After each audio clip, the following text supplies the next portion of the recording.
at this time, I would like to bring Becky on. And if you would, Becky, give us the context of the agenda. Okay, thank you, PJ. I'm going to ask for a little grace in advance because I've been having some technical problems. So I'm going to be sharing screens today, but bear with me if we have a couple of hiccups. Let me go ahead and start. And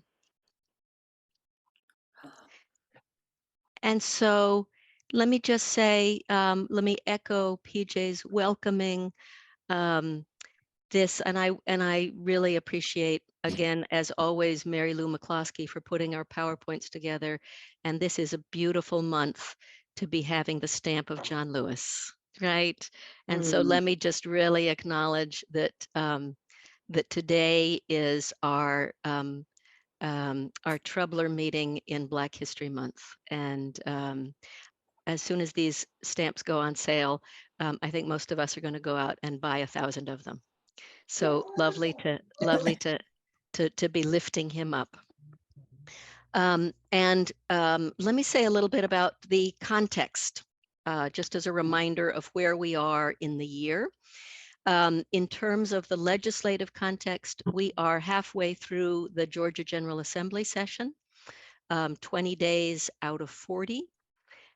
March 6th is crossover day and March 29th is sine die, last day.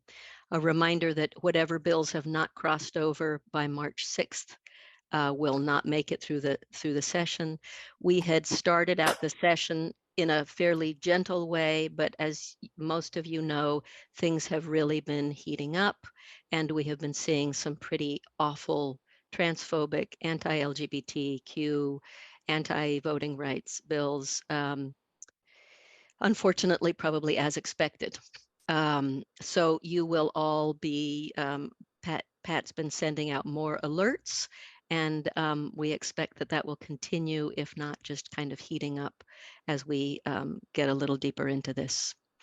A reminder of where we are in terms of context for the electoral piece of this year. Special elections, we are still waiting for the results of the Supreme Court decision related to our Public Service Commission races. It is expected that there will be special elections for that probably in September, but we're still waiting to see. We have some special elections at the end of February and then a number at the end of March. The big elections, of course, of this year are municipals. And those who have been with Necessary Trouble for a while know we are really big fans of municipal races. All change is local. So spring is going to be spent on targeting and on recruitment for municipals. August is the qualifying for municipals, and November will be the general election for municipals.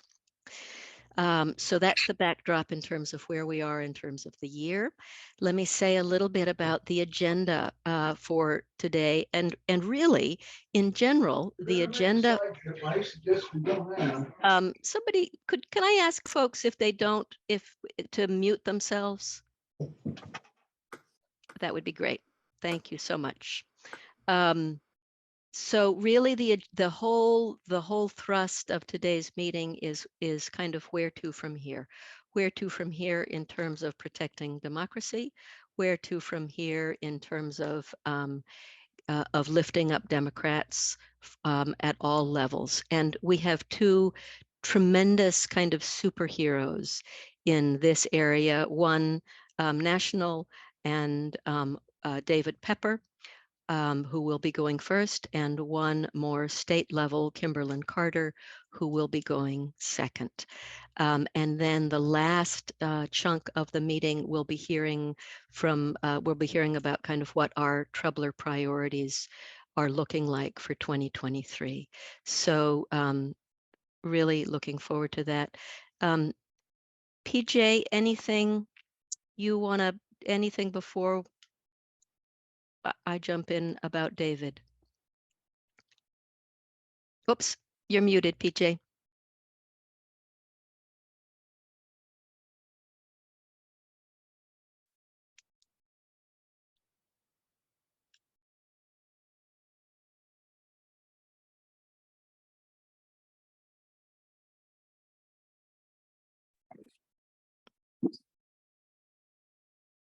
Okay, sorry. I had difficulty, okay, getting back. Um, no, except that this time, after each speaker, there will be a question and answer session. Okay, before we used to do it at the end, but after each speaker, we will have question and answer. Okay, Becky, that's all I Thank, have. thank you, PJ.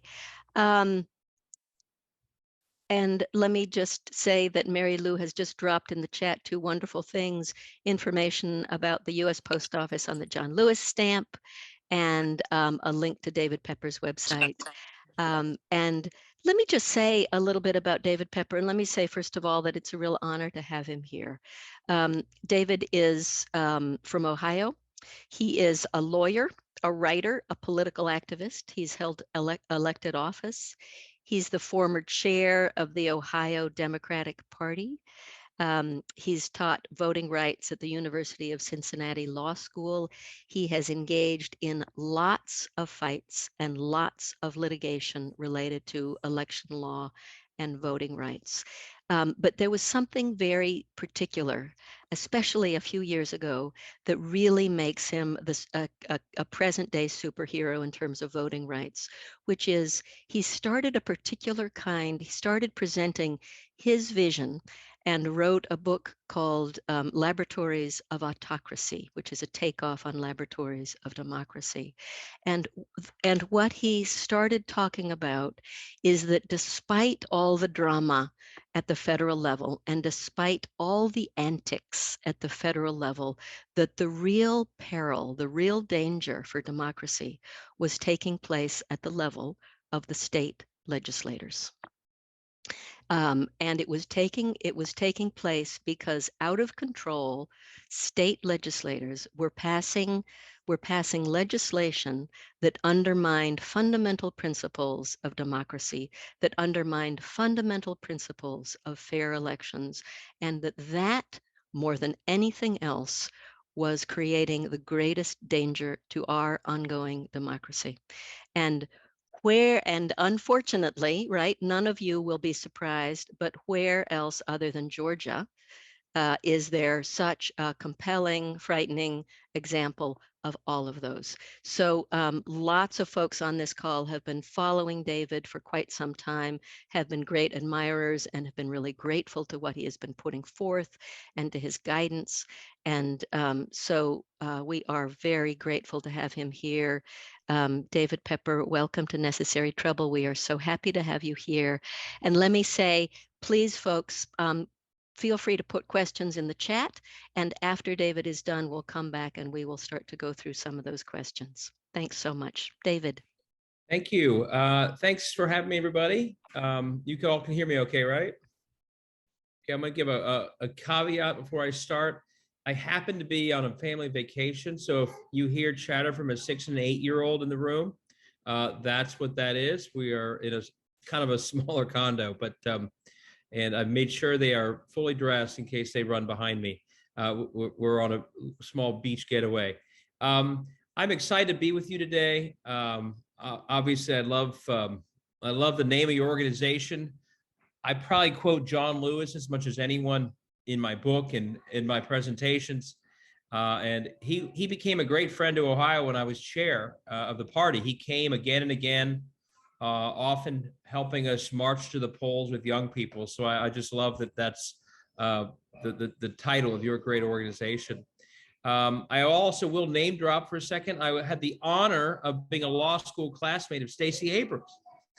We both went to Yale Law School together, and I always joke she clearly took a lot of classes I must have skipped. She's done so well in life, but she was a good friend way back when, and it's been great to see her do so many wonderful things in Georgia. So let me just go real quick. I know you want to have me talk about sort of where things are right now, what happened in 22, and looking forward. But I want to give a very short, a few slides to kind of give the broader context. I assume most of you have not read my book, which is fine. But this PowerPoint will give a quick summary of where I see things. And that really frames, I think, where we are today. So I'm going to try and share this if I can. Here it is. Everyone see this slide? So what I try and explain, and the book goes, you could tell my view about what's happening in state houses like Georgia's, like Ohio's, like Missouri's, Indiana, Florida, by the title Laboratories of Autocracy. That's not a very positive summary of what they're doing. And I go through in that book a lot of details about the downward spiral we're seeing in states like Ohio and Georgia and others with these very right-wing, locked up, corrupted state houses. But I want to take a step back before I get into that, because I think it's, and I don't get into the book as much on this, but I want to present it here. I want to talk about sort of the bigger picture battle over democracy that we're in. And the book kind of walks through the technique they're using, but I think it's really important to keep the bigger picture in mind. And we often think about American politics as this single battle between red and blue. And we break down the states that way. And we sort of assume in the way we talk about it that, hey, the two sides are more or less doing the same things, like it's some kind of arm wrestling match, and we're each trying to win these states. And if whoever wins, wins, and we just replay it every 2 years. And as I presented and wrote the book and then presented more, I really think we make a mistake when we actually think about it that way. Because I actually think that the two sides are engaged in such different battles that we should see that it's two battles. And the quicker we see that on our side, the better off we'll do. And if we're blind to what the other side's battle is and the fundamental differences that their battle is versus ours, we actually continue to lose, frankly, even when we think we're winning. And I want to talk about that today very quickly. So what are the two battles? You know, on the left side is sort of our battle, the traditional establishment, let's call it the Democratic battle, but it's bigger than the Democratic battle. It's how the media thinks about it, it's how most Americans think about it. And this vision of the battle in politics is based on two premises. One, and this is one that John Lewis would have scolded us not to have, is this assumption that democracy is just stable and intact no matter what, that it's not contested, that it's just sort of there no matter what. That this is a very privileged view, a post-Voting Rights Act view, that democracy is intact. But that really does shape the side on the left's battle. The other assumption that shapes the battle on the left is a confidence, which is actually a legitimate confidence, and based in reality, that this side generally pushes forward on ideas that are generally popular. You know, like abortion access is popular. Common sense gun reform is popular. A middle-class basic economics is popular. It's what most people want. It's mainstream. On and on. I can go through it. Most of the issues that Democrats put forward are generally supported by 50% or more. Joe Biden's entire State of the Union speech is a majority speech. Well, this side, I'm going to move. I think my kids are talking a little bit.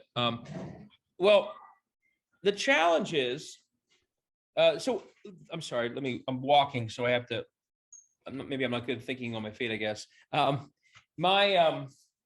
Once you have those two assumptions in place, the side that is on the left, their battle becomes a simple battle. They assume democracy is intact. They believe their ideas are popular. So their battle is basically go win elections, go secure election outcomes, and then put into place policies after you win those elections. And this side very quickly comes to a strategy to go especially focus on federal elections. Because if you win those federal elections, the Senate, the House, and the presidency, you can basically get everything you want done. And that, of course, means that we quickly start focusing on swing states, and we quickly start focusing on critical years every 2 years, especially every 4 years. And when we win in those federal years, we literally celebrate like we won the entire battle over democracy, don't we? Does that sound like a pretty accurate summary of one side's battle? Okay. That celebration would be wonderful when we turn Georgia blue and, you know, let's turn Ohio blue again someday. If it was also the other side's battle, and here's the problem. The other side is fighting a fundamentally different battle than what I just described. And it's premised on the opposite of the assumptions I mentioned that we have. Their first assumption is actually the correct one, that democracy isn't just intact no matter what. It can be subverted. It can be undermined. They know that. That is our history. That is the world's history, that there are ways to weaken or subvert democracy to get ahead.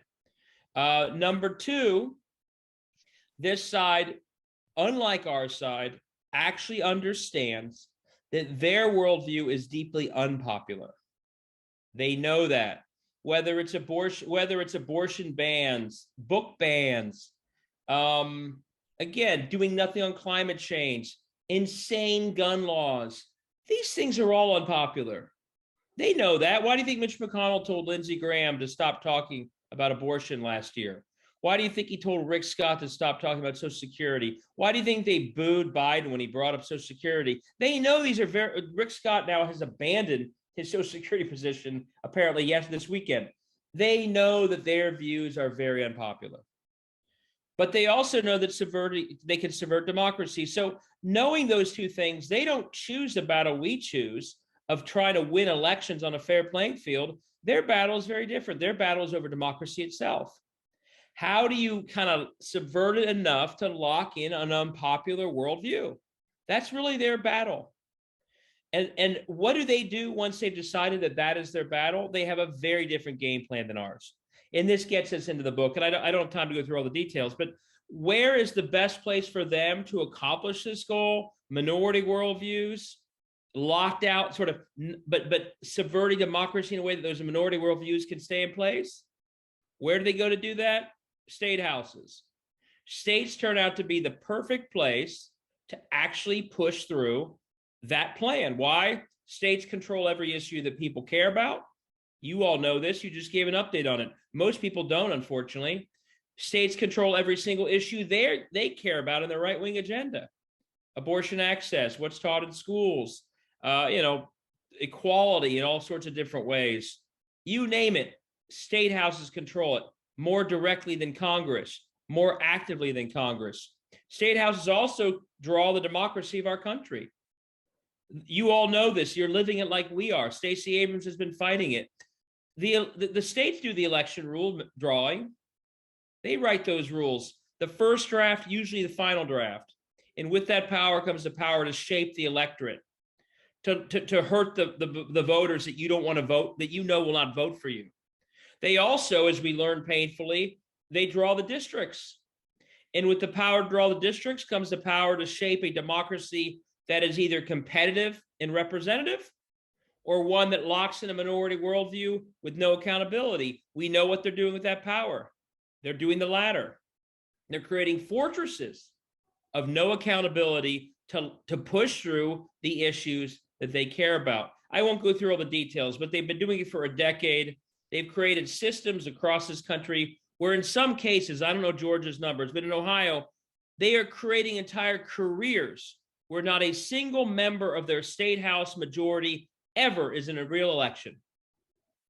And once they've created these systems, by the way, things really go off the rails. Once you're in a institution with zero accountability back to the people, all the incentives that people like President Carter or I or others believe should lead to good public service actually get flipped on their head.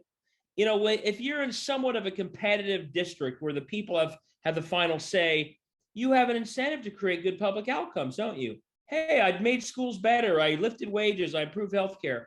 Once you're in a system like we have in these states where no matter what, you're reelected, all of a sudden, if you could deliver the worst public outcomes imaginable, you get reelected.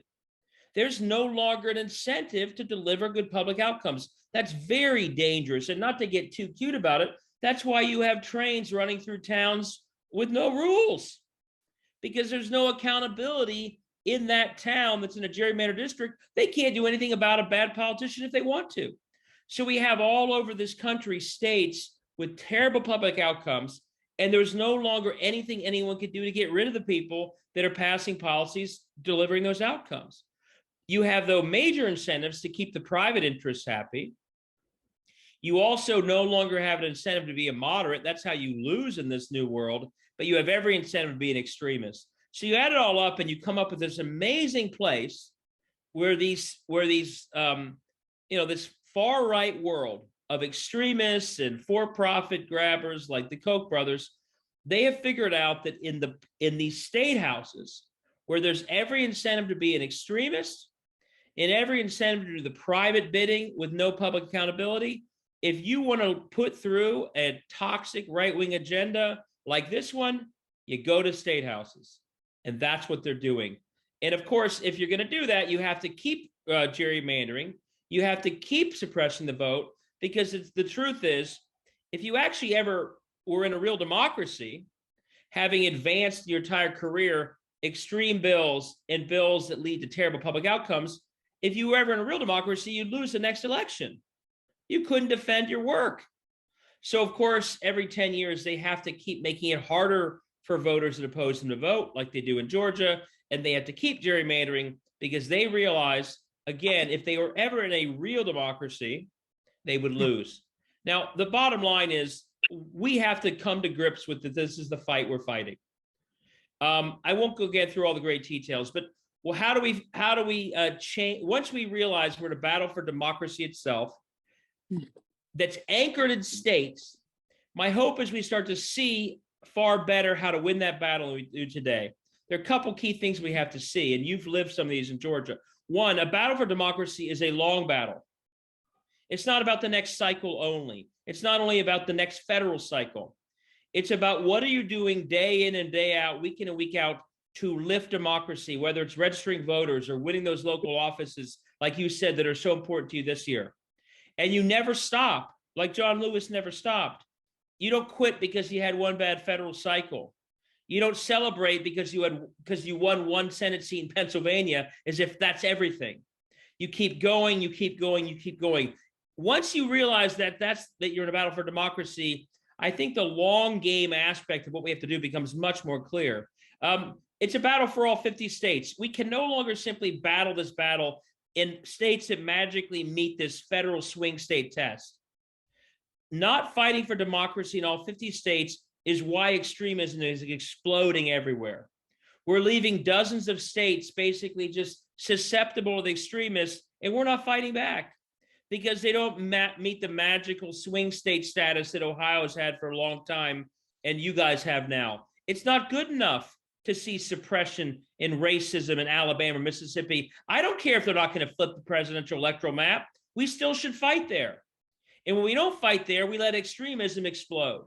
There are a lot of other reasons to do it. You know, Kansas showed us you can win a lot of these states like they did on that abortion referendum because things are getting so extreme, they no longer reflect their states at all. But you never win something you don't try and fight there. Again, I won't go through all the details here, but we got to fight in every single district in these states. And I don't say this to be negative because it happens in Ohio as well. We should never again have dozens of districts like in Georgia and Ohio uncontested. That is a disaster. It lets extremism explode. It lets extremists not have accountability. It leads to lower turnout for statewide candidates. But when we only have a swing state mindset and a federal mindset, we accept as okay the fact that we left far too many districts in Georgia and Ohio and Florida totally uncontested. Again, this is the front line of democracy. This is their front line, and we're not even challenging some of the most extreme people in the country at the state house level. We can't do that anymore. It's much bigger than Trump. I won't go through the details. There are so many people as part of this attack on democracy. They may not even sound or look like Donald Trump, but they're sure attacking democracy. We have to remember that. And you'll like this. Well, I don't have it here, but John Lewis says it best. Once you realize that it's a battle for democracy itself, I hope we can all find, and you're already doing this to be on a call at 4 o'clock on a Sunday, but my hope is to inspire people to see there is so much more people can do to support democracy. And I hope once they see that that's the battle we're in, they see it. I go through this in the book, a whole lot of ways they can make a difference. So with all that being said, to go to 22. How does that fit into everything I just described? You know, obviously we're thrilled that we kept the Senate, but it should scare us that we lost the House largely because of gerrymandering. It shows you that their attack on democracy succeeded. That if you look at the states where gerrymandering was most intense, Florida, Ohio, where they broke the law in plain sight. In some states where they carved up black districts in violation of the Voting Rights Act. You add up where they all did that, they wouldn't have a majority if that hadn't happened. In New York, we followed the law when a court struck our map down. In Ohio, they broke our Ohio Constitution 7 times and got away with it. They controlled districting in the states that they controlled the districting process. Only one of their 90 incumbents who had voted against certifying the Biden victory, only one of 90 had a competitive election. Only one of 90 lost, the same one. So through their attack on democracy, they literally created a system where even election deniers could not lose. And now they're in control. So the good news is that we won the Senate, and there are lessons in how we won that race. The bad news is the work they're doing in states. And yes, we should have done better in New York State and California. We didn't win in some places where it's obviously we should have, and that we can in 24. But it also became very clear when you assess it that their work to undermine democracy was a massive part of them winning the House in the first place. Think about Jim Jordan sitting as the head of the Judiciary Committee when his own district violates the Ohio Constitution. That is the current status of American democracy. So there's good in that we won the Senate, but my worry is that because we won one Senate race, and by the way, obviously massive win with Senator Warnock getting reelected. His book is on my bookshelf. He's one of our great heroes of this country.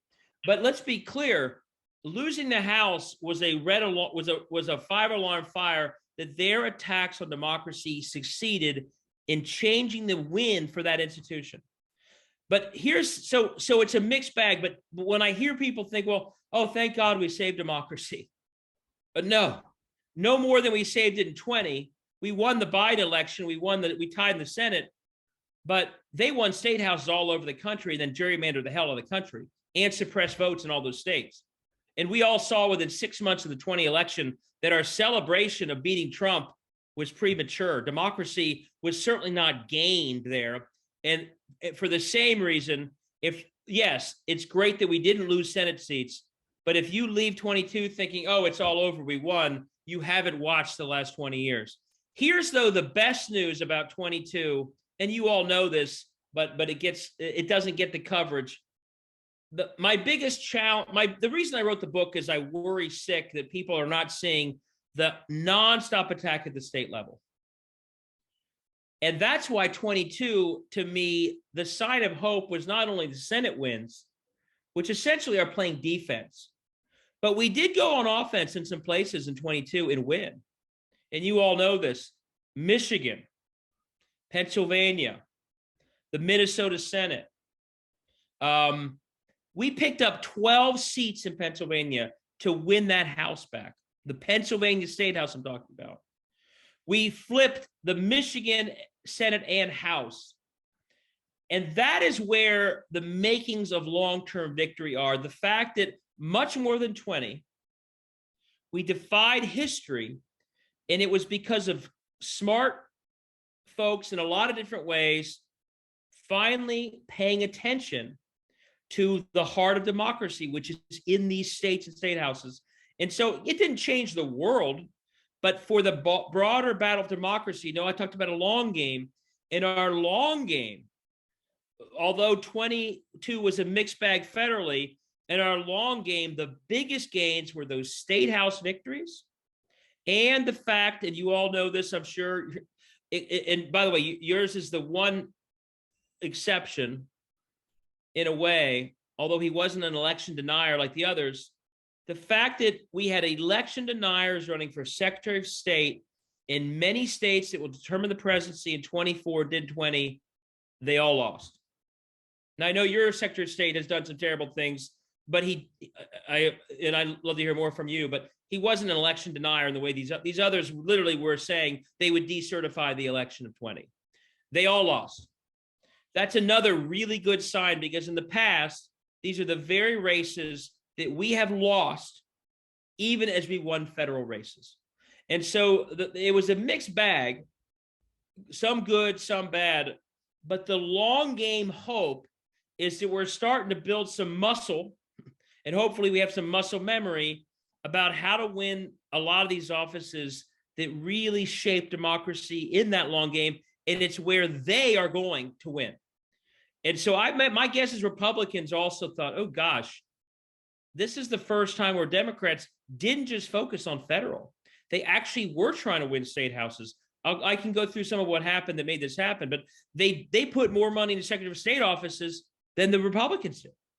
And so and they messaged better in these races. So we started to see the win. So big picture, long game, and again, there's a lot more I could say about my book and everything else, but 22 started to give some optimism. And as we go into 24, yes, we got to win federally. I think we can win the House back. We got to fight hard to hold on the Senate. I think we can win the presidency, but we've got to build from all that state level success and keep going at the state house level by running everywhere, by focusing on state houses everywhere and other positions that make a difference for state houses and state level policymaking. So with that, I'll stop talking. Would love to answer your questions and get your feedback. Thanks, everybody. I hope that's an okay summary. It's a perfect summary, David. Thank you, thank you, thank you. Perfect. And you are speaking to Georgia, just smack dab. Great. I want to bring folks' attention as we float questions here to the data that Janet Grant has dropped in the chat about the results of our latest gerrymandering efforts and what that meant for our elections last year. Really, really important data from Fair Districts, Georgia. David, a question that Janet raises: what actions hold the best promise for fairer redistricting? Okay, so I'm going to comment not only on that, but your prior point about uncontested races. Yeah. And I fought the gerrymandering battle in Ohio for a long time, and it's painful what we've had to go through. But whether or not you reform gerrymandering, we all need to. Do not allow them to win by not running in all those districts. Gerrymandering is bad enough. It's terrible. It's killing our system. Even worse is when 20, 30, 40 incumbent extremists literally celebrate filing day without even an opponent on the ballot. It makes it far worse. And we have to come up with an infrastructure that we value running everywhere. And when someone runs in a tough district, we in some ways celebrate that even more than when they run in a winnable district, because it's that much harder. But it's that much more important in some ways. I went back through this and I'm writing a follow-up book. Do you know that the people who wrote the abortion ban in Mississippi that led to Dobbs, the one in Texas that had that private vigilante lawsuit mechanism, and the one in Ohio that led to the 10-year-old rape victim having to go to Indiana, none of those three candidates had an opponent in the next election. That's losing, folks. And what are they going to do? By the way, I get fired up, so hopefully you forgive me and my kids don't hear too much of it. What are they going to do if we don't run against them? So there's even someone knocking on a door saying, did you know that your neighbor is an extremist? These are not popular laws, folks. An abortion ban, no exceptions, where a 10-year-old has to go to another state, that's something about 10% of Ohioans support. Look at Kansas. Look how they voted. If we don't run against them, though, no one even hears about it. No one knocks on the door. They see no accountability for their extremism. So it gets worse and worse and worse. And so, yes, even if it's gerrymandered, before we solve the gerrymander, we have to commit to ourselves that we value people running in every district. And of course, by the way, if that person is running in every district in Georgia, that person is lifting turnout for Stacey Abrams and Raphael Warnock with every door they knock on, especially if they're working in conjunction with those campaigns to target, let's say, infrequent Democratic voters in a district who haven't seen a Democratic yard sign in 20 years because no one ever runs there. So there are other benefits. But for me, the most important benefit, we need to bring accountability back into these places. And when we don't run anywhere, when we leave these districts abandoned, we have no message. We make it too hard for the statewide candidates. And we create a system where we have dozens of people in your state ledge and ours of unaccountable power mongers who literally think of their job as just getting reappointed every 2 years. And the reason we're seeing the wheels coming off of extremism and terrible outcomes is because that system's kind of on automatic pilot. So first, run everywhere. Secondly, the most important thing, now this is my, and your senator supported this. The most obvious solution to gerrymandering is to pass the For the People Act and the John Lewis Act that passed the House. Now that's easy to say and harder to do. The idea that the two Democrats allowed the filibuster to stop those laws will forever frustrate me the rest of my life. Because the filibuster, if you read my book, has no place to stop law. We can debate when it does have a place, but it certainly doesn't in stopping laws that are there to protect democracy itself. There is no legitimate basis to make that argument. This is about the Constitution, and the filibuster should not stop anyone fulfilling their constitutional oath of supporting democracy in states.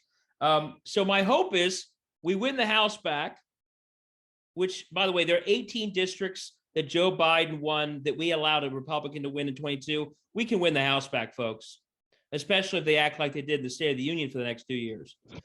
We got to hold the Senate. So that's number one. And the best solution, let's be very clear, is a federal set of rules for every single state.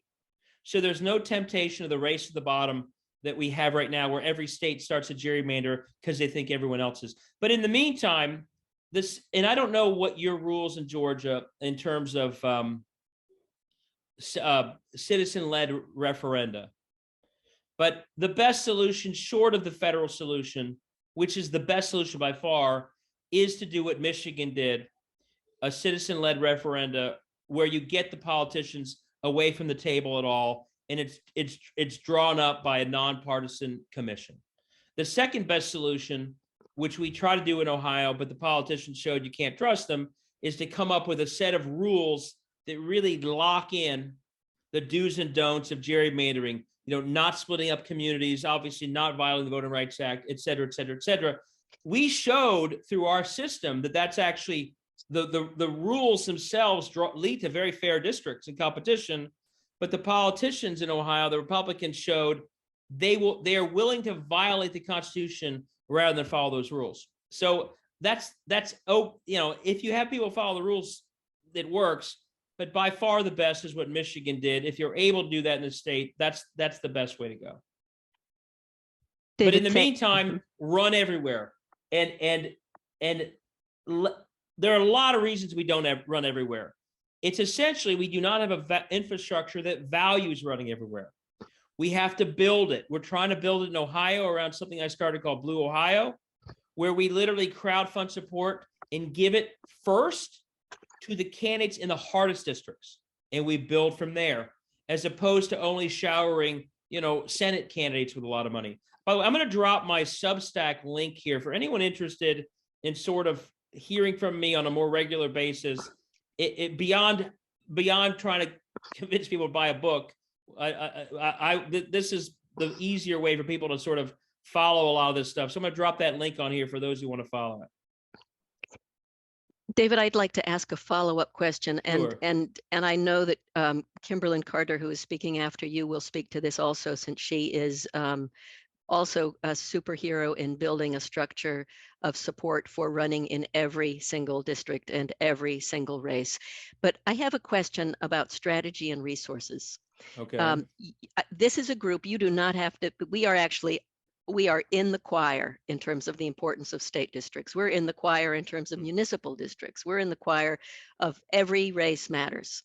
But we are also, but we have limited resources, and we have limited capacity to work, and limited capacity to give funds. How do you balance out, right? So what we look at is we look at where are the swing districts, right? Where Yeah. are the swing races?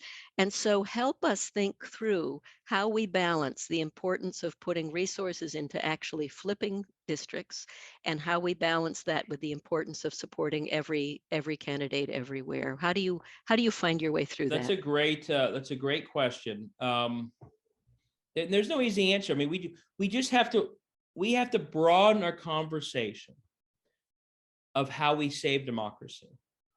And my worry is that we have basically said to people around this country, and again, this is all due respect to the fact that you guys had these amazing Senate wins, but we have basically told most of America that the way we save democracy in this country is to win US Senate seats and the presidency. And that's kind of what we've told them.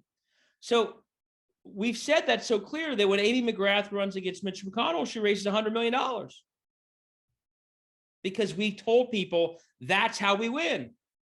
And by the way, I would, as a former chair, good for Amy McGrath. She raised a lot of money. She did her job. But we have to broaden the conversation to say to that grassroots group that's giving this $100 million, hey, let's take 30 million of that and give it to all the districts in the states around Amy where no one even ran. And if we split up that 30 million, I could fund a whole lot of candidates, giving hell to a whole lot of extremists, and some of them would win. But so it's got to be that we get smarter about how do we broaden the conversation, and then how do we make it easier for people to do what they do when they see Amy McGrath on TV. Hey, I know how to give. I'll go online. I'll give to her. And so the thing, I just put a little reference up to something called blueohio.org. This is this thing I mentioned that I started based on a model that came to me out of Missouri. This basically, what we've done with blueohio.org, look it up after we get off the phone. What it does is it basically says to people, we value running for the state house everywhere. Will you join us? And after 6 months, I started it 6 months after my book came out because I heard about it. And 5 months after that, I already had 1,100 members. And what are those members doing beyond being on a monthly call like this? They're kicking in 10 to 15 bucks a month. They're not taking all the money away they do from something else. They're kicking in 10 or 15 bucks a month.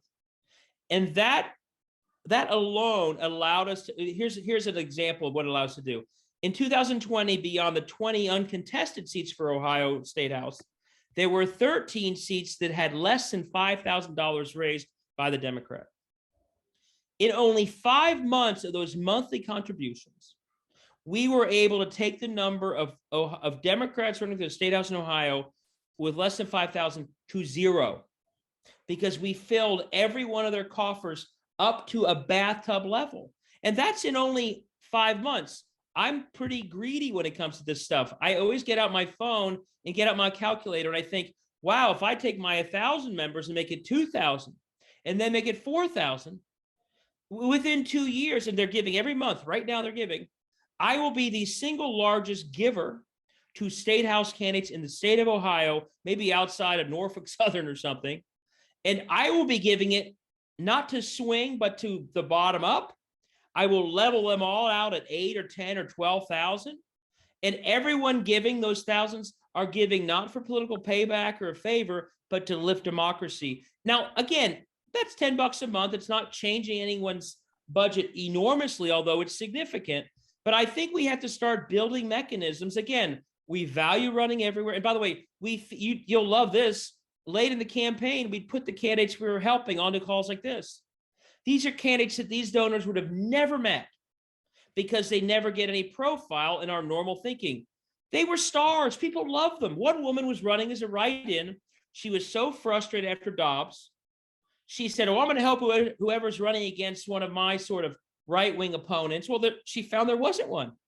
So she ran as a write-in. We helped her. We valued her run. Next time she's running as a not write-in. Or she may run for school board, which this day and age, as we know with all the book banning, could be more important.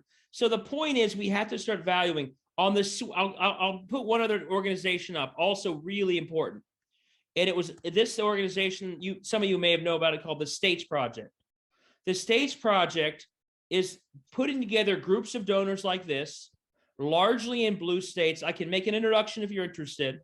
Largely in blue states, groups like this come together and they raise money, again, at various levels, and they give it to swing candidates in states that are flippable.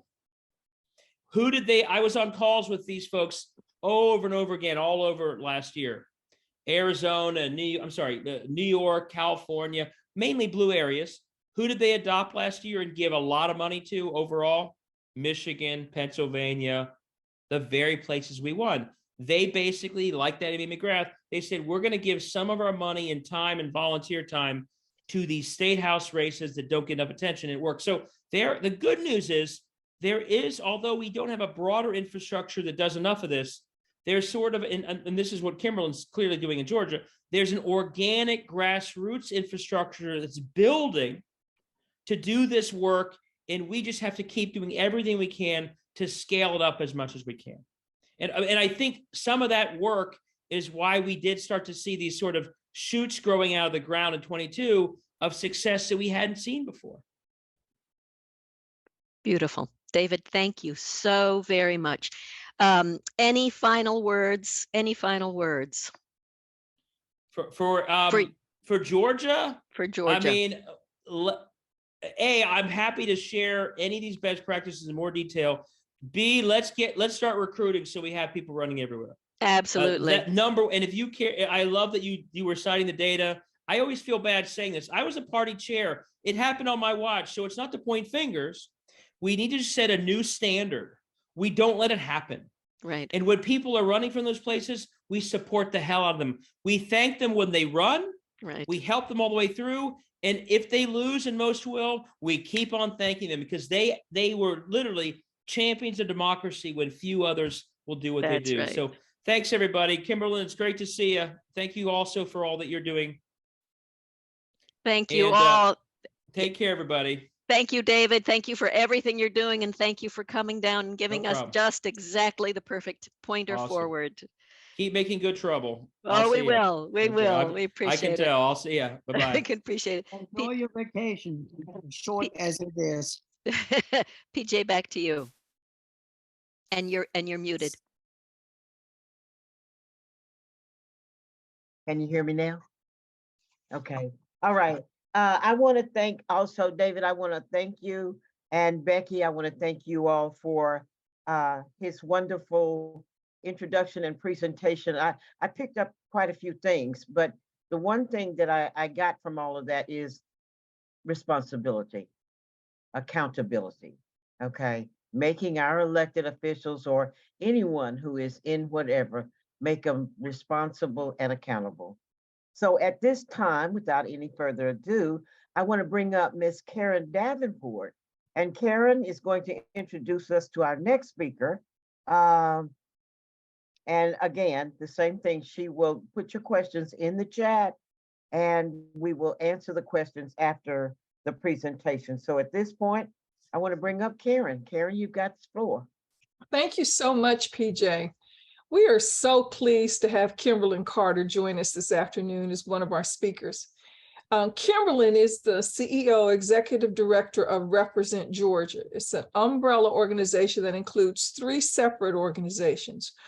The Represent Georgia Institute, which is a 501c3, Represent Georgia Action Network, which is a 501c4, and the Peachtree Power Pact, that's known as a state-based PAC. Ms. Carter has been a corporate trainer, director of product management, director of strategic partnerships, and chief strategist on a variety of electoral, advocacy, and corporate campaigns. She has participated in 3 global residencies for women in politics in South Africa, Cape Town, South Africa, in Ottawa, Canada, and Mexico City, Mexico. Kimberlyn is a serial entrepreneur, angel investor, and mentor to Black women-owned and founded business and technology. She loves world travel, but her favorite place in the world is her great-grandparents' farmhouse in Sumter County, Georgia. Kimberlyn is passionate about building a world where diverse and marginalized people are represented at every table and every seat of power. So here's Kimberly. Thank you, Kimberly. We'll turn it over to you. Hi, everyone. Thank you so much. I'm so glad you did the Johnny Carson thing for me. Thank you, Karen. As much as I ask people, when I tell people I hung out with my grandparents all the time. So I loved watching Johnny Carson with my grandmother. And when people want to do introductions, I'm like, you can just say, here's Kim, and I'm good, and all of that other stuff. Yeah. But thank you so much. I love Necessary Trouble. And every time Becky invites me to come, I'm like, Becky, I'm not a member yet. And so I have to figure out how I become an official member, because I'm like, Becky, I'm not a member yet. I keep getting invited. But I am so grateful to everything that you do. I am going to go ahead and not take too much of your Sunday. David Pepper, he is a hard act to follow. Can everyone see that? All right. He's a hard act to follow, and I'm so glad that he has a wonderful team that folks, Becky, who don't consider me to be a stalker, because every time he tweets, I retweet. Every time he says something, I'm talking back to him on Twitter, and he is just an amazing evangelist. Today, I'm wearing my Represent Georgia Action Network hat. And as a reminder, I know that 2022 was tough. I know that November 8th, that the map that Brian Kemp was able to achieve on that evening pierced us all in the heart. But what we have to remember is that regardless of that one night, this is still the Georgia we built. And we must be and continue to be steadfast to this Georgia. This is the Georgia that we built. And this is the Georgia where we are achieving the wins that we are achieving. I wanted to go over a quick legislative watch because, session is in, and as, David was talking about these laboratories of autocracy, and just wanted to give you some heads up and some numbers to watch that we are paying very, very close attention to as, as the folks under the Gold Dome, the enemies of our progress are doing what they do. And so there's HB 48 that's to change the district attorney and solicitor general elections to nonpartisan, which means a change from November to May. We know what that impact is. We're almost calling this one the Unelect Women of Color bill, because we know across the state we have flipped so many district attorney seats and replaced them with women of color, as well as progressive DAs across the state. So we know that this bill is a direct attack on that, as well as in the solicitor general spaces. We flipped a lot of the seats. We placed a lot of women of color in those positions as well. HB 200, it's losing a little steam. This is the ranked choice voting, instant runoff voting bill that that old Brad Riffraff claims that he wants to happen. It's losing a little bit of steam, but we're still keeping our eye on it. HB 231, we almost called this one the Deborah Gonzalez bill, because we know that this is about their continued attacks against her and wanting to unseat her. They want to have a prosecuting attorneys oversight commission now, which would literally allow for the removal of our elected district attorneys and solicitor generals. And look at who would be on the committee: the governor, lieutenant governor, speaker of the House, and then of course they would get to appoint the rest of them. And they would be this investigative panel by themselves. Very dangerous bill. SB 124, We know that Jerica Richardson over in Cobb County, this is almost a Jerica bill where it's prohibiting municipalities and counties from enacting their own voting maps without passing it through the state legislature. So we're definitely keeping an eye on that. HB 419 is sort of an answer or a clap back to HB 200, and that's a plurality bill, which would lower the threshold to 45% for a win to eliminate Georgia's archaic runoff process. And Syra Draper is actually one of the authors of that bill. SB 54, while this bill started out as being something pretty innocent, because we know the challenges that we've been having with hiring poll workers across the state, especially post-pandemic, we sort of began to see some of the other types of election deniers and some of the other MAGA heads who are really supporting this. And so we're sort of beginning to see it as a nightmare, even though it creates a lot of competition amongst these counties that already, struggle to have the budgets to pay these poll workers. But now just imagine all these folks from MAGA counties now being able to go and work in Fulton County or over in Gwinnett County or something of that nature. So we're keeping an eye on SB 54. HR 42. This is a Trump bill. I don't know if you remember that Cheeto Satan the other week said that if he's elected again, that all of the school board superintendents would be elected by the constituents instead of course, hired by the school board. So we have that here in Georgia. SB 88, I call this the bill to out Florida, and that is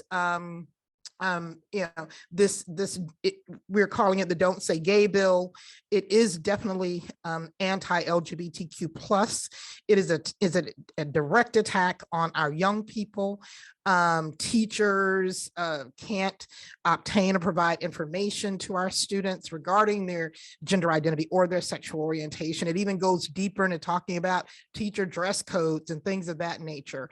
It would prohibit sex ed with its current wording and make all kinds of crazy substitutes. So we had a press conference last week with a bunch of young people and LGBTQ plus advocates from across the state. We went over prepared to testify. We went over there. Honey, we were probably 40, 50 of us were there, and they got scared and closed down the committee hearing. But we're paying attention to it and we're staying on top of them.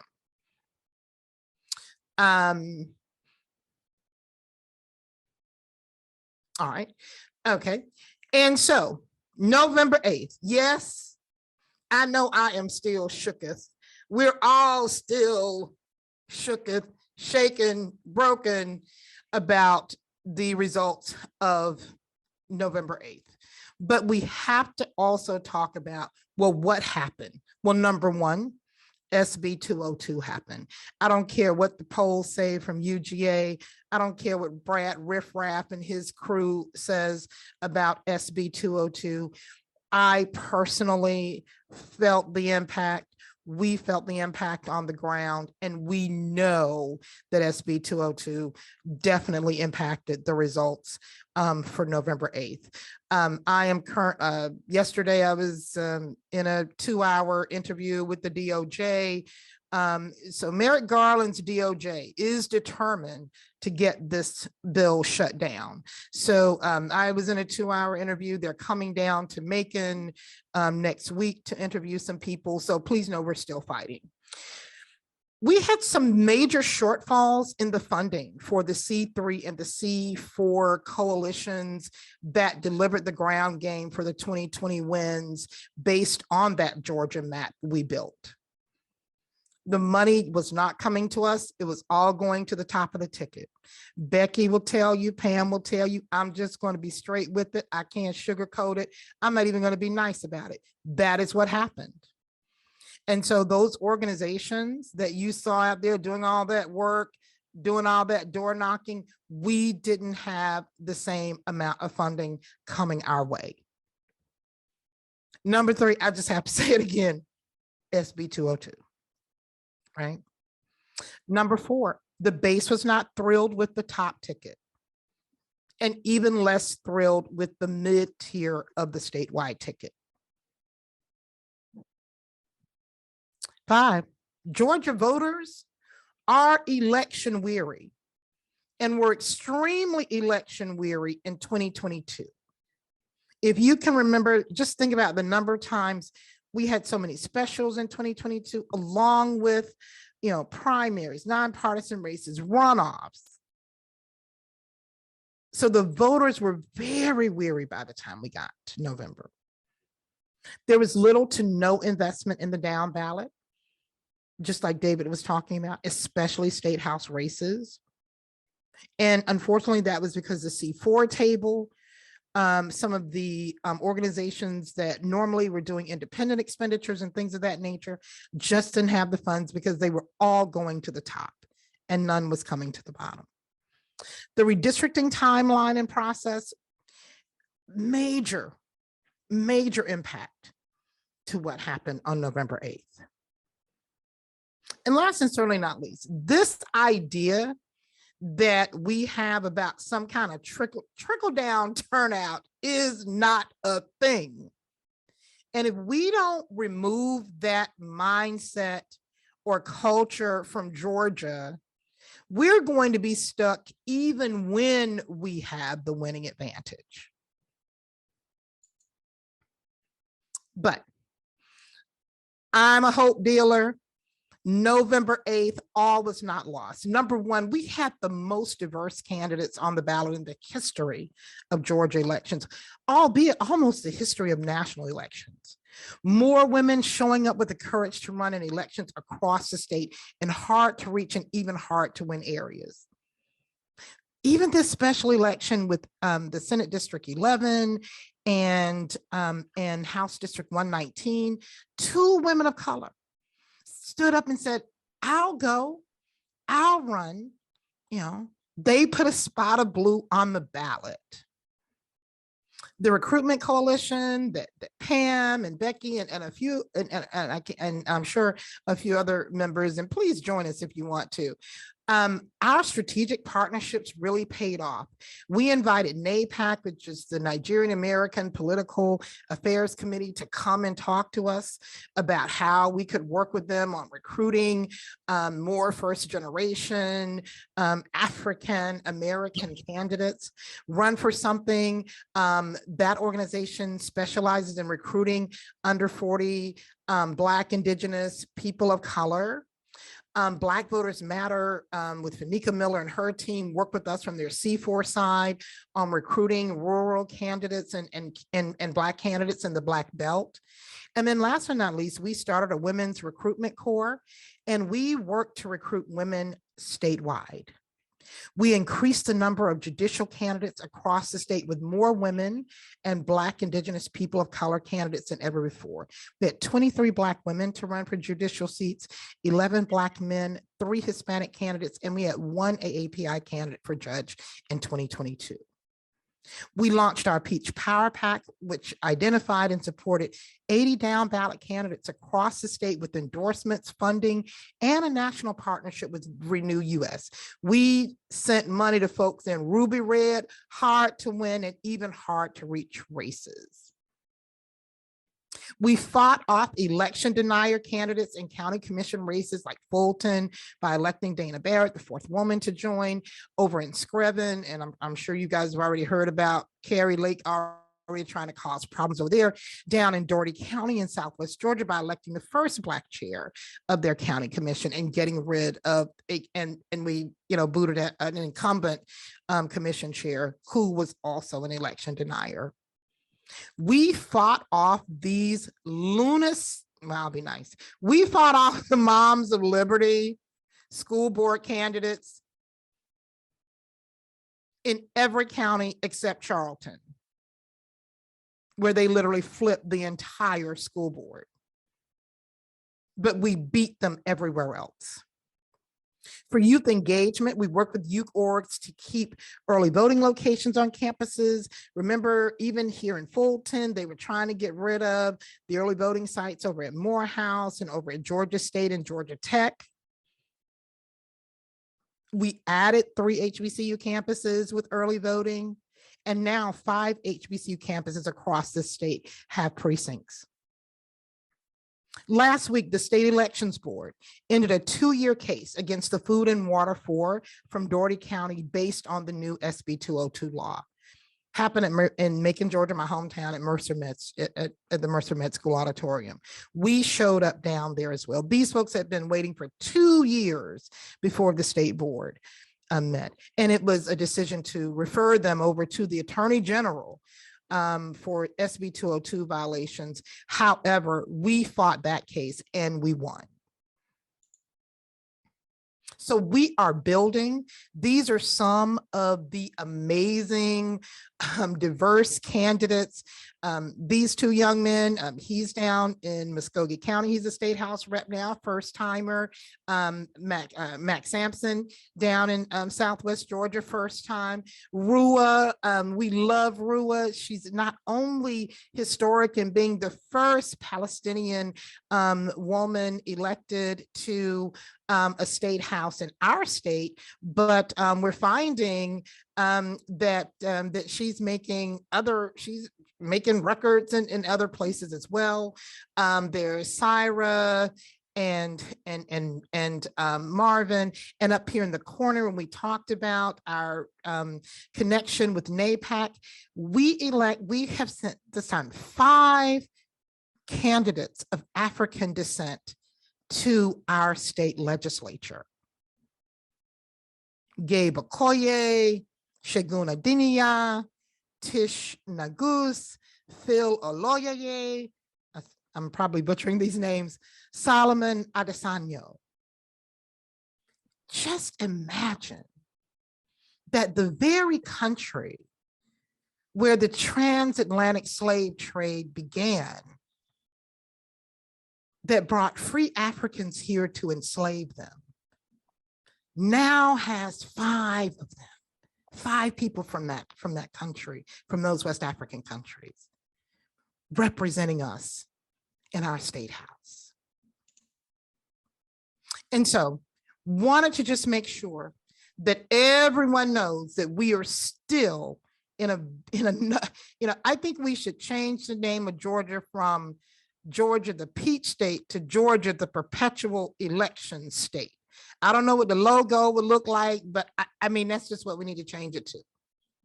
Because right now, we have more special elections going on literally literally every month. We have February 27th, early voting is going to begin for the March 21st special. We have the HD 119 runoff. Shout out to Shelby Diamond Alexander. She is also the chair of the Bartow County Democrats. And she's the one that put a spot of blue on the ballot. March 11th is the only mandatory Saturday, but remember how, this SB 202. So that's the only Saturday voting day. March 21st is one of the larger special elections we've had in a while.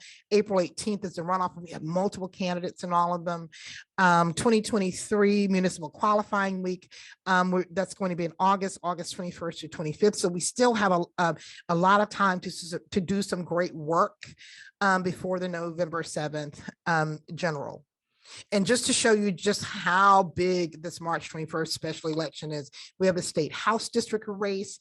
We have county elections in Clayton, Clay, and in Heard County. We have some more school board elections happening and a great deal of municipal elections. And I'm going to share, I've already shared this deck with Becky and she can share it with you.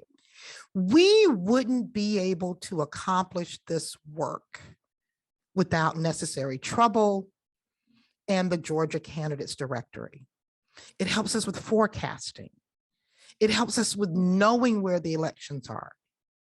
It helps us to not only inform other organizations within the C4 table and other coalitions and grassroots organizations,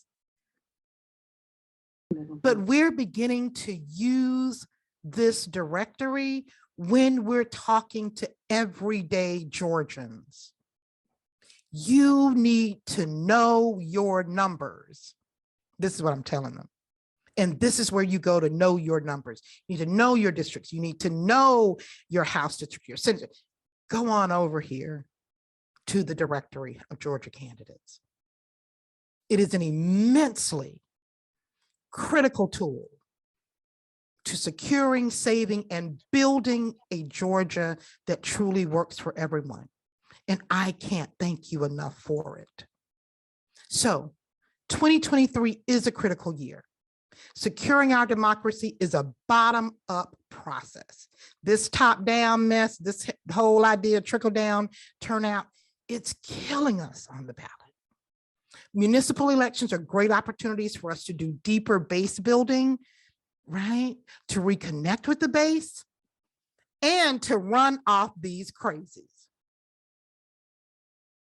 The State House, really 2024 is already here. We met last week with the Recruitment Coalition, already talking about how this right now, today, right now, 2023 is our opportunity to reassess, recruit, vet, and target. We're investing in more pipeline building this year because we can recruit the greatest candidates in the whole world, but if they don't have well-run campaigns, they're not going to win. So we'll be doing more pipeline building with building more campaign operatives as well. I heard Becky asking about these resources and fundraising and all those kind of things. And so some of those spaces are empty because we haven't built a pipeline of people that have the skill set. We're going to keep the Recruitment Coalition going all year. And truly, like my little graphic says, innovation happens bottom up. I love to hear Ayanna Pressley when she talks about how policy is her love language, because the people who are the closest to the pain are the people who are the best authors of great policy. So focusing on a bottom-up approach helps us to breed new ideas on how we continue to build and win. These are our 2024 targets to take the House. It's not a lot, right? It's about 12 to 13 seats. But I want you to look at the counties column. These are counties, some of them are counties that we should be winning. Even this one, right? Even this one where Gerald Green is. We look over here and we see that, that Reverend Warnock took 49.2% of the vote in that county. It was actually drawn for us to win. We just have some more things that we've got to figure out about it. But all of these counties, Cobb, Cherokee, Paulding, Douglas, from our last census, those are some of the most growing counties, Gwinnett, by diversity of any counties in our state. So that's a signal to us that we should be able to win these seats, but it's still going to require much deeper base building and engagement with the base. Why? Because we've already been told that the folks are registered to vote. I mean, we have almost tapped out on our voting age population, right? So we know that we have the people there. We've just got to engage them more. And so happy Black History Month to everyone. I thank you so much for this time. Wanted to simply uplift the ancestor, Shirley Chisholm, in this work that we do. She says, I am, was, and always will be a catalyst for change. And every day I want you to look in the mirror and remember that this work that we are doing makes us all catalysts of change.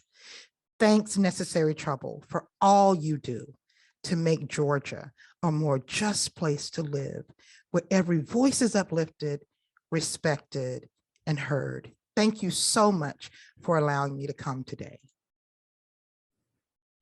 That's it for me, Becky.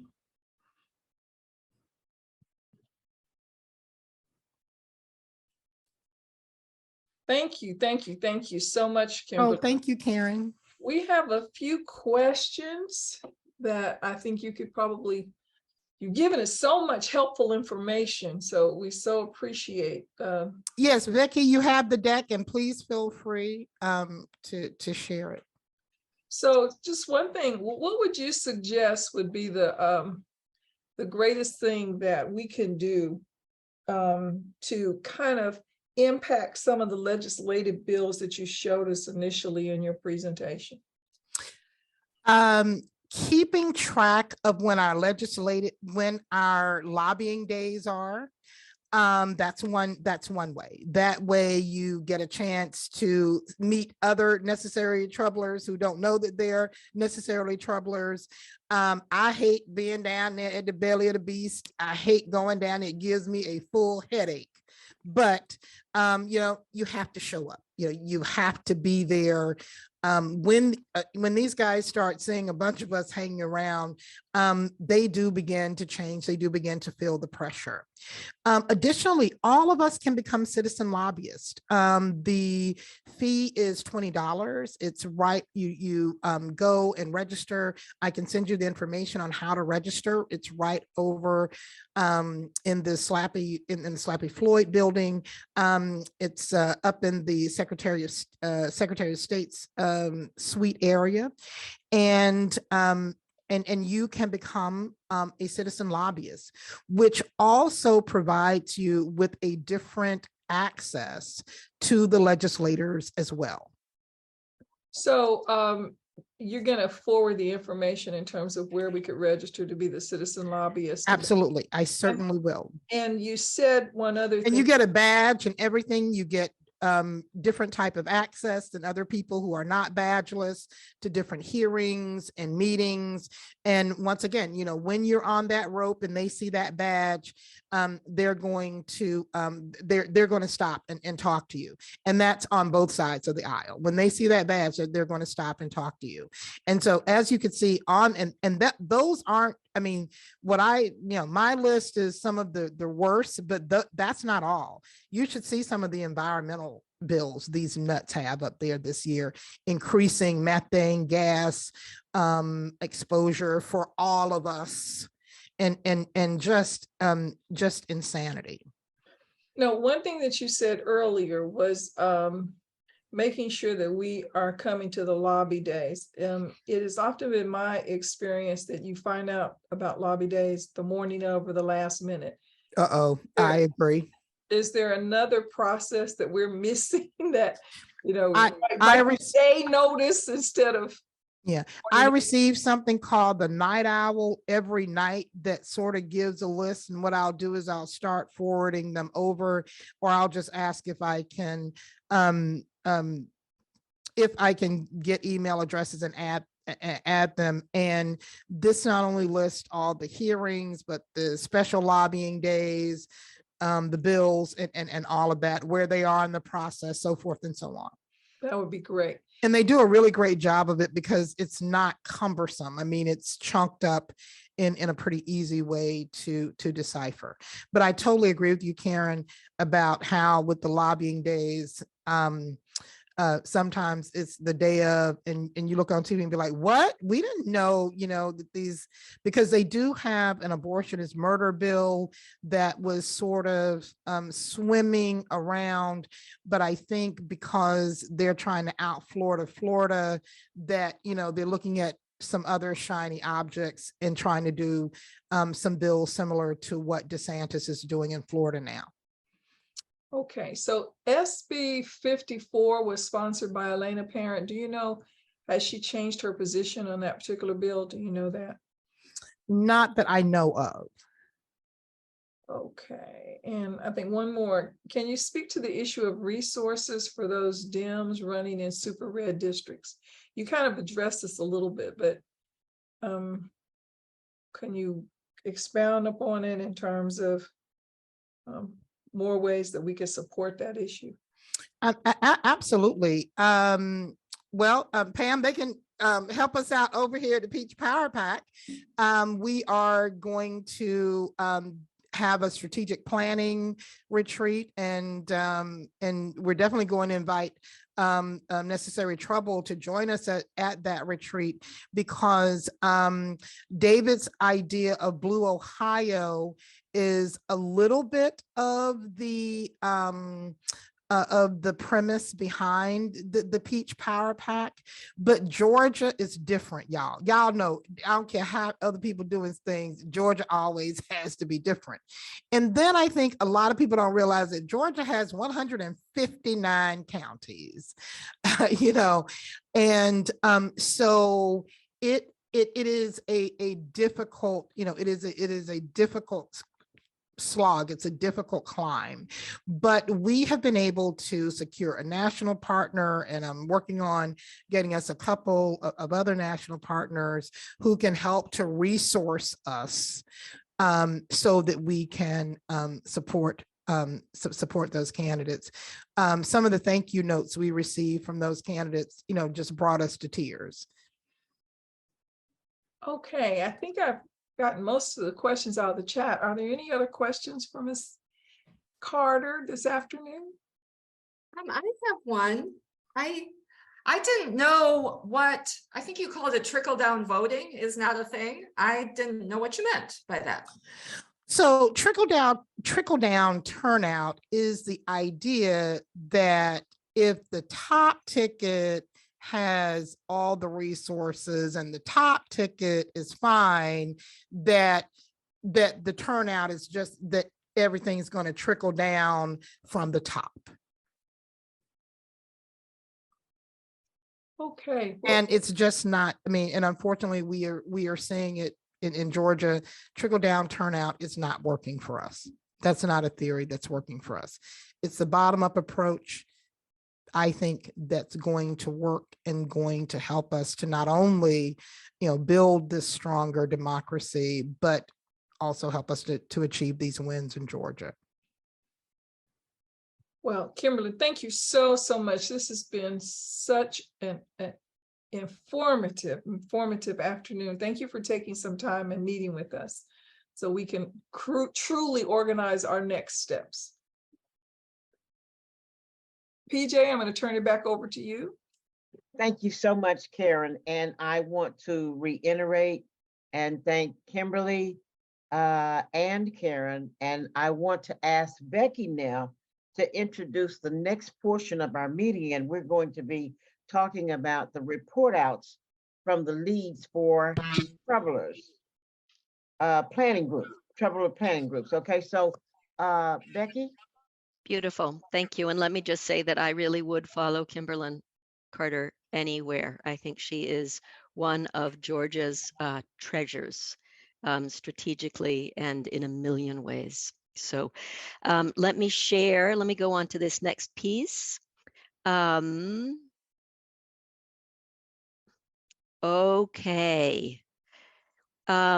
So speaking of where we go from here, there are some small groups that have been putting their heads together about priorities for troublers for this year, and we're going to be hearing what they've landed on in terms of priorities. And if it's okay, Pat and Pam, I'm going to ask you guys to switch because we've just been talking about elections, and so let me start by asking Pam Woodley to just talk about troubler priorities when it comes to elections for 2023. Pam, can I turn this over to you? Absolutely.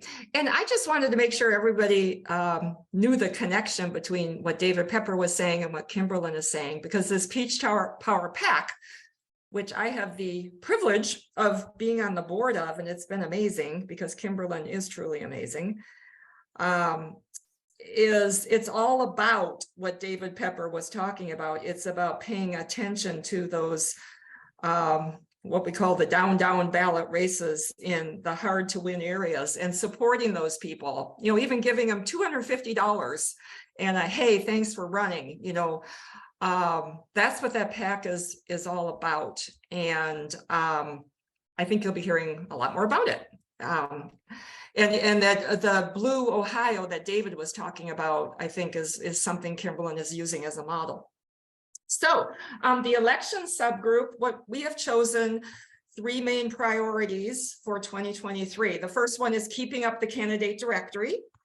And the work involved in that is very, very different in odd years and even years because of municipals versus the larger races.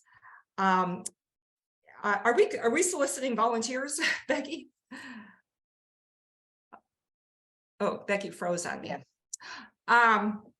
Yeah, so for the candidate directory, we probably will be able to use a couple volunteers in the August, early September timeframe.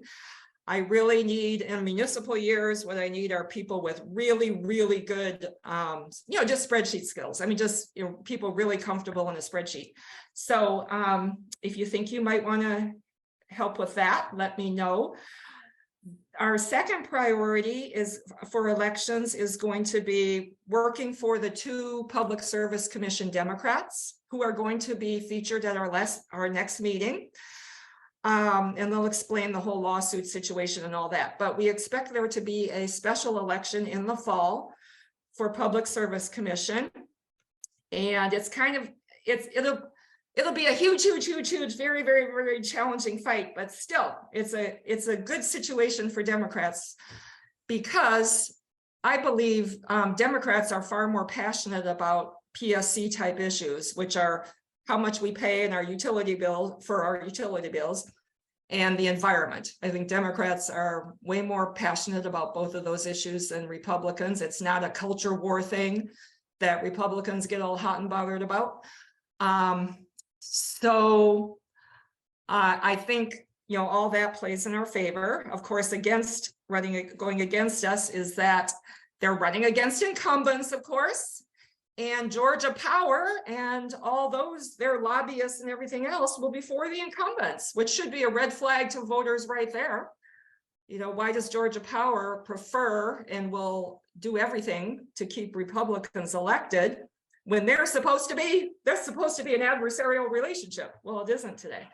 So so we are going to work for Patty and Sheila. We are right now what our group is working on, and I want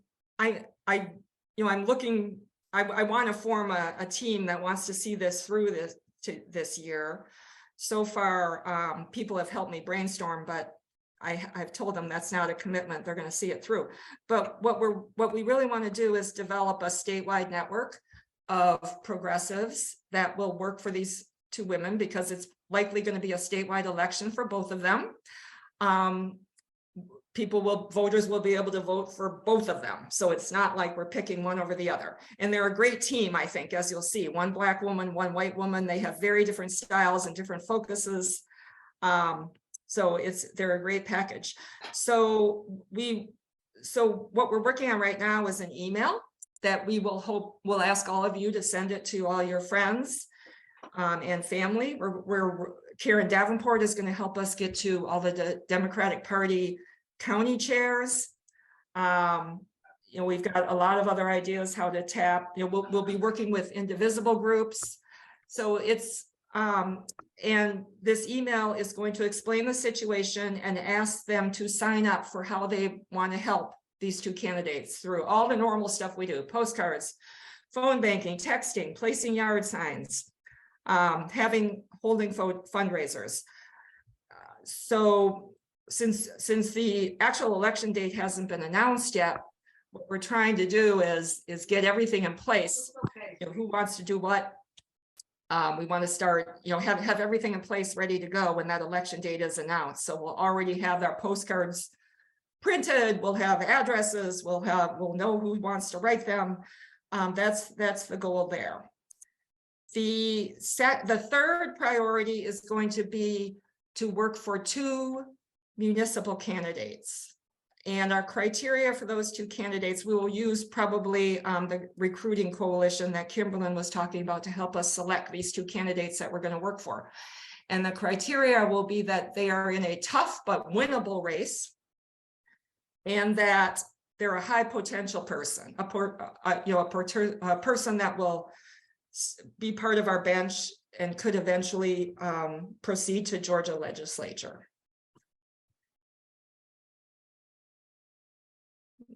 Any questions for me? Okay. Thank you, Pam. And I am having a lot of confidence that Pam is going to be coming back to this group to solicit additional help and volunteers. So we will be hearing about these priorities and these targets as we go along. So great gratitude to the group that's been helping set those priorities related to electoral work for Troublers in 2023. Pat, would you talk about the legislative team? Sure. Glad to do that. Our first decision was that we were not going to be keeping up with all of the things that need to be done to fight for the good bills that are coming along and against the really bad ones. I like very much Kimberly's idea of keeping a good record on lobby days and going down for lobby days. To have that information in addition to knowing about different kinds of protests that might be going on. We'll be putting those into updates and passing that information along to you to make decisions about which ones fit your schedule and fit your particular passions.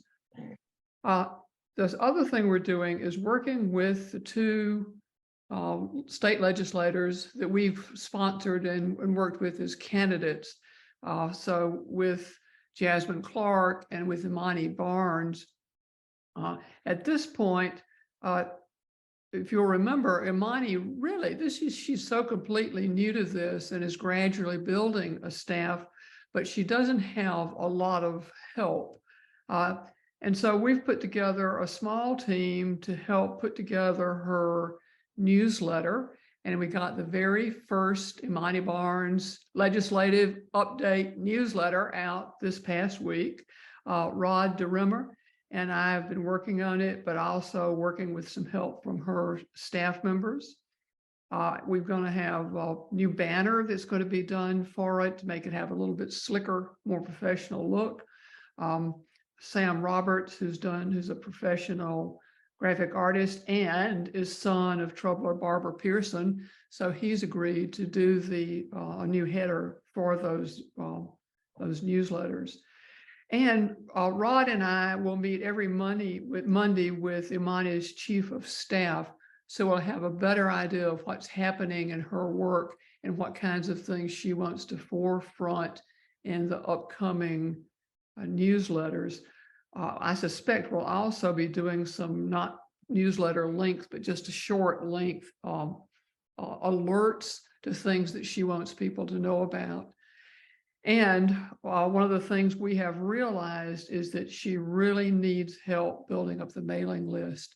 At this point, she has something like 350 people on her mailing list, and she needs to have hundreds more out of her district especially. So we'll be talking with her chief of staff about how to go about getting that work done. So we're busy, and it's great to see Imani and all that she's learning and all that she's doing. She's sponsoring some legislation and going around and talking to people about what it is and why it would be good, Republicans or Democrats, to support it. And I think that this has been a huge term for her because she's got a job, she's got a son, she's doing all of this, and she's doing it really well. So that's our report. Beautiful. Thank you, Pat. And similarly, Pat, anything you need from folks on the call? Not at this point. Jasmine may very well ask us to do some research, get some data for her, but she hasn't done that yet. So I think we'll just wait until she does. Okay, great. Thank you. So the next report we're going to hear is related to the seniors vote effort, which began last year and which PJ and Beth Levine are heading up this year And Beth is going to be giving a report out on it. And Beth said that when she joined Necessary Trouble, she didn't realize that we would be putting her in a leadership position within a minute and a half. And we said, well, welcome to this group. So Beth, thank you. Want to go ahead? Thank you, Becky. That is so true. But I'm delighted. I'm honored to be working with y'all. I've heard so much about your group from other troublers who are friends of mine, Leslie High and Martha Laird. So I'm very pleased. And really all that I have for you today, PJ and I are working on the kind of ironing out some of the wrinkles in this program that Pam and PJ started, as you just said, last year. And so March, we will be prepared to give much more detail and be able to answer legitimate questions and put out the call for volunteers when we know more clearly what we're doing. So that's hopefully just a little teaser. It is in progress.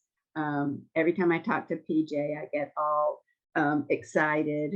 We're doing that weekly now, so that's my great joy too. So that's it for now. Beautiful. Thank you. And we'll look forward to hearing more in March. Great. Jane Seward, would you say a little bit about environmental priorities for the year? Sure. We've just got a little group of 4 people so far. So if anyone else is interested in environmental issues, put your name in the chat. We've met once, had a Zoom call, and decided on two priorities for 2023. One is protecting Okefenokee, which I'm sure you're all familiar with. That one is quite time sensitive. There's been Twin Pines Minerals is trying to get permits to mine along Trail Ridge, which forms the eastern boundary of Okefenokee. There's a good House bill in the House right now called HB 71, called the Okefenokee Protection Act, that was put out by Representative Darlene Taylor. She's from Noonan. This bill's gotten a lot of bipartisan support, so I think the people are optimistic it'll pass, but we need some action and pressure on her to get it out of committee, because it's still in committee at this point. And there's other things that need to be done or could be done to help save or protect Okefenokee. The second, and I'll get to what they are in a minute. The second issue is sort of clean energy in Georgia, and that sort of fits in with the role of the Public Service Commission, important role that Pam Woodley mentioned. We're waiting for the 11th Circuit Court appeal hearing that was heard in December to know how the election will be held, whether it will be statewide or not. I think people predict it probably that appeal will be lost, but we don't know for sure, and there'll probably be an appeal then to the Supreme Court. But irrespective, probably the elections will go forward this year, later in the year. As Pam said, we don't know the dates. And so we're sort of paying attention, tracking environmental organizations that are active in those areas, including Drawdown Georgia, the Sierra Club, Georgia Conservation Voters, Georgia Conservancy, Georgia Water Coalition, Southern Environmental Law Center, Southeast Leaders Sustainability Project, and a few others. So look for an action alert that we'll probably put out before the next meeting, and especially for Okefenokee, as I said, it's very time sensitive to get some actions, such as writing to your House and Senate rep, a letter and phone call to the governor's office, to Secretary of the Interior, Deb Howland, There's a lot of things that could be done for that, plus sending comments to Georgia's Environmental Protection Division. So we will put those out in an action alert and keep you informed. Thank you. Jane, thank you so much. And I just saw Catherine Dragon put her name in the list of wanting to be part of that effort. And if anybody else would like to assist this team of folks working, kind of taking the lead in terms of environmental issues, please also put your name in the chat. I wanted to say a couple of things about two more areas. Leslie High is going to be convening a group who is willing to work in terms of setting priorities for voter protection. If you would be interested in participating in those priority setting conversations about voter protection, please put your name in the chat. They are going to be convening a little bit after the rest of these groups, so we'll be hearing from them down the line. And also a word about immigration. We are going to be using our kind of directing our supports related to immigration to existing organizations when they have particular needs. Nicoleta Smarella is going to be letting us know when El Refugio has needs. Connie Rose is going to be letting us know when Team Libertad has needs. Martha Reese is going to be letting us know when GLAR or other organizations send out alerts and passing them on to us. And then we will pass them on to troublers so that we can just marshal our support to those efforts already in place. And we also wanted to take a moment and ask Janet Grant, one of our lead partners is Fair Districts Georgia. If anybody did not see their recent town hall, we will include a link to that in the next update because it was amazing. And Janet, if you would just say something, just a little update about Lobby Day. Yes, thanks, Becky. And I couldn't have asked for a better intro than David Pepper and Kimberlyn in terms of talking about the importance of going to the Capitol and the importance of fair redistricting. So Fair Districts Georgia every year has a lobby day, and ours happens to be scheduled for Tuesday. I just put in the chat the registration link. We have some spots open. I think I just counted up. I think there's 5 troublers on the call tonight that are already signed up. So you'll have friends come down with us to the Capitol. It really promises to be a good day. The legislators will all be there. We have some really good information to share with them, including some of the stats you heard earlier about how the maps actually performed in the 22 election. We're also reminding them about our statewide poll and how Georgians on both sides of the aisle want fair redistricting. And we're continuing to ask legislators to take our Fair Districts pledge. So it will be a wonderful day, and we would love to have you there with us. It'll give you, if you haven't been to the Capitol before, this will be a nice, easy ease in to coming down and making your voice as a citizen known to legislators. We promise to hold your hand throughout it. So please register. Registration is open until noon tomorrow, so we can get all those name tags printed. So thank you. Thanks, Becky. Janet, is there a link you can drop in the chat for registration? Oh, yeah, there you did it. You did it. The bit.ly link. Beautiful. Okay, wonderful. Thank you so much. Big gratitude to all these folks who have been willing to take leadership in terms of setting priorities and in taking the lead in these various areas. Great, great gratitude.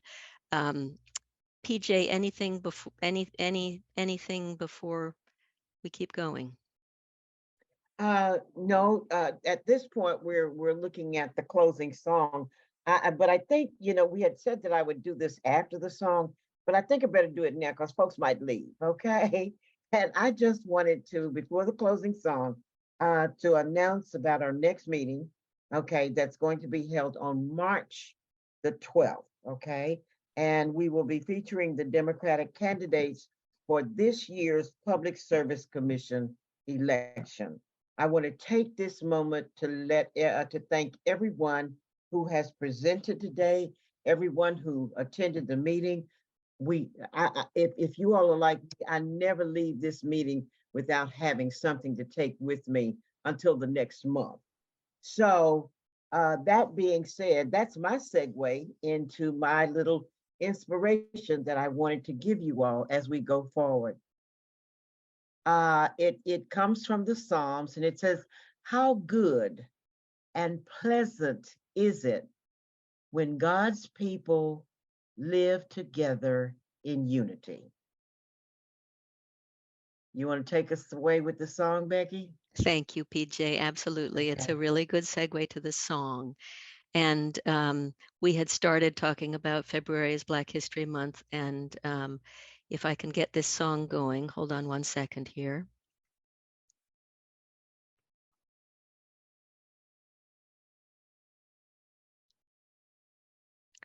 And this is in honor of Tyree Nichols and his family.